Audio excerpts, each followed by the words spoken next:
quali sono i pregi e difetti della Honda CBR 600RR del 2024. Dopo un anno di utilizzo ho deciso di fare questo video. È il mio primo motovlog, quindi spero che l'audio mi si senta abbastanza bene. Ho provato questa inquadratura qua che non dà il massimo della stabilità, vedremo se reggerà. E inizierei dai pregi. Innanzitutto è una moto abbastanza facile, devo dire piuttosto facile. Io prima avevo un KTM 690 del 2010 che era depotenziato e poi ho scelto di passare a questa moto qua. Sicuramente il reparto di sospensioni è ottimo, monta delle Showa sia all'anteriore che al posteriore e mi ci trovo davvero molto bene. Hanno anche la possibilità di essere regolate. Io personalmente non le ho mai toccate, le ho lasciate così come vengono date da casa madre, mi sono trovato da subito bene. Essendo una moto sportiva, in curva tu la metti e lei resta. Poi sia i manubri sono piuttosto chiusi, però devo dire che la seduta, la triangolatura non è scomodissima. Io comunque sono alto 1,80 m e diciamo che questo non è proprio il settore di moto che farebbe al caso mio, però non è scomodissima. Mi è capitato di fare anche 500 km in giornata e non li ho accusati. Sì, un pochino sì, però non più di tanto. Sarà anche il fattore età che ho 20 anni, mio papà dice così, però non la trovo scomodissima, ecco. Tra l'altro adesso stavo pensando di allargare sia i manubri, quindi dovrebbe diventare ancora più scomoda, dato che sarò ancora più caricato in avanti. Però è una cosa che voglio provare più che altro per la pista. Poi i rapporti con cui esce di serie sono piuttosto lunghi. Io li ho cambiati, ho messo un pignone con un dente in meno, non notare ad accorciarli. L'ho fatto dopo la prima volta che sono andato in pista, perché su strada comunque i rapporti originali vanno bene, però adesso che li ho accorciati anche su strada sento una bella differenza. È stato un pochino più ignorante e più divertente. Poi il motore è un 4 cilindri, quindi comunque per godere a pieno di questo motore lo devi portare su un bel po' di giri. Adesso, dato che stiamo andando al benzinaio,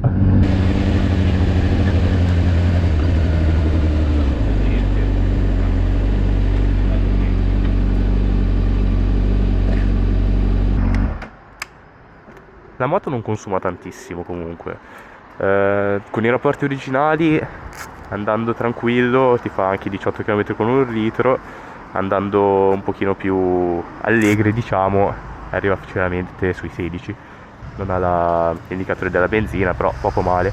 Noi possiamo fare così, tiriamo il premuto mode e si resetta. Perfetto. Adesso facciamo benzina, dato che devo fare un viaggetto.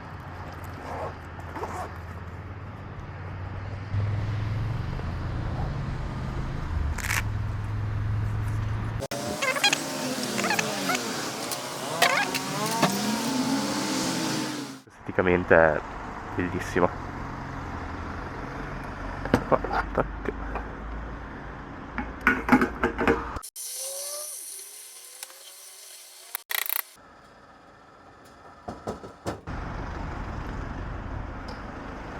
Tac. 10 litri tondi, come segnava 10,1.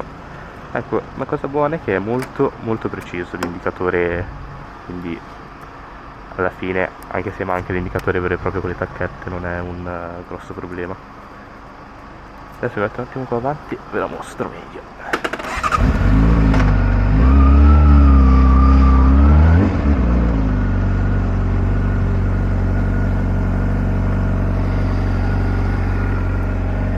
Eccola qui. E anche di sound lo scarico originale, e devo dire che è davvero buono. Ecco, sul fattore di quanto scaldi a calore, devo dire, pensavo peggio. Scalda per carità, però pensavo peggio, soprattutto avendo lo scarico sotto la sella. Io mi aspettavo che scaldasse davvero tanto. Per quanto riguarda il motore invece c'era un difetto, ovvero quello che mangia olio, scoperto dopo il tagliando quello annuale, dopo un anno, e ha mangiato parecchio olio. hanno consigliato di cambiare olio alcuni utenti. Mi è stato detto che cambiando olio questo problema potrebbe essere ovviato, però col fatto che la moto è ancora in garanzia e lo sarà, se non sbaglio, per altri 5 anni, perché dura 6 anni la garanzia in Honda per questo modello qua di moto, io continuerò ad andare a fare il triennio da loro e dato che saranno vincolati ad usare questo determinato olio, per questo periodo qua mi mangerà un po' di olietto, quindi starò attento a controllare sempre il livello dell'olio e a fare i rapocchi quando saranno necessari. A questo proposito, all'interno della carenatura laterale di destra si riesce a intravedere l'oblò per poter verificare per l'appunto il livello dell'olio. A mio parere,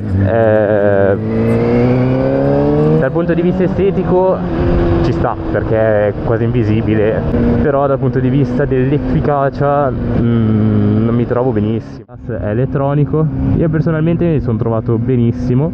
Prima avevo il gas a filo, grosse differenze non ne ho percepite, mi trovo davvero bene. Per quanto riguarda il pacchetto, diciamo, della tastiera qui, molto intuitiva, l'unica cosa all'inizio non riuscivo a trovare l'abbagliante, non fisso che è così, ma quello là per fare il lampeggio. Com'è che si fa in questo caso? Devi tenere premuto qua, infatti vedete qua la spia che c'è in blu quando io tengo premuto verso il basso, molto particolare, però per il resto molto molto comoda. Il cambio è elettronico, sia up and down, quick shifter è davvero preciso, molto molto morbido. Dal punto di vista dell'elettronica ha un ottimo pacchetto.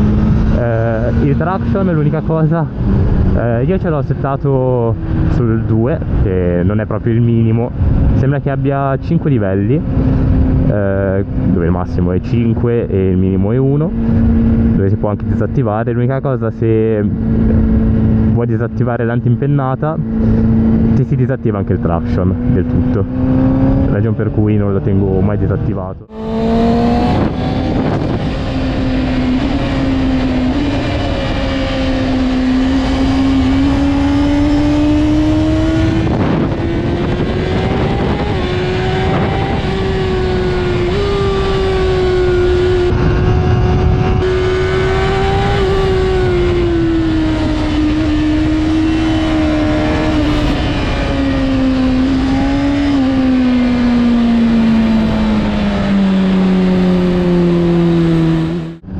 Monta delle Dunlop, mi sembra che il modello sia il Roadster 2, che sono gomme più pensate per fare tanti chilometri, un buon compromesso diciamo per ogni situazione, quindi se ti capita la giornata piovosa hanno comunque un ottimo grip, l'asfalto è freddo, tengono bene.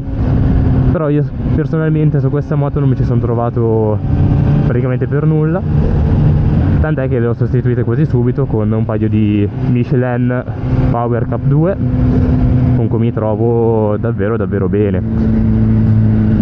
Non sono gomme diciamo pensate per l'uso stradale, ma più per quello pista, però devo dire che hanno una durata che è impressionante. Parlando invece del reparto freni, punta delle Tokiko, all'anteriore non mi ci sono trovato benissimo, posteriore abbastanza bene, mentre all'anteriore frenano bene, però si surriscaldano abbastanza in fretta, certo guidando in modo un pochino più sportiveggiante diciamo così.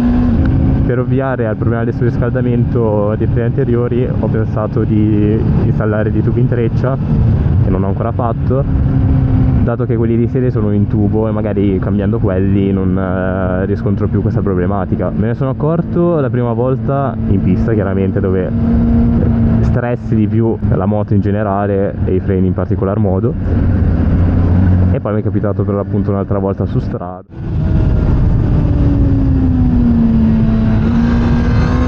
Davvero davvero divertente. Quindi resoconto finale, sono molto molto soddisfatto della moto, mi trovo davvero davvero tanto bene. Al momento insieme ci ho percorso 6.768 km, che non sono ancora tantissimi, però iniziano ad essere un buon chilometraggio. 600, almeno di quelle che ho potuto provare, questa rimane la sportiva che mi dà più gusto. Poi la visibilità degli specchietti è ottima, gli specchietti di serie in seduta in sella non mi dispiacciono, diciamo che da fuori a mio parere non sono stati integrati bene con la linea generale della moto, quindi stonano un po', però la visibilità devo ammettere che è ottima, quindi bene così. E per questo video è tutto, vi ringrazio per essere stati qui a guardarlo.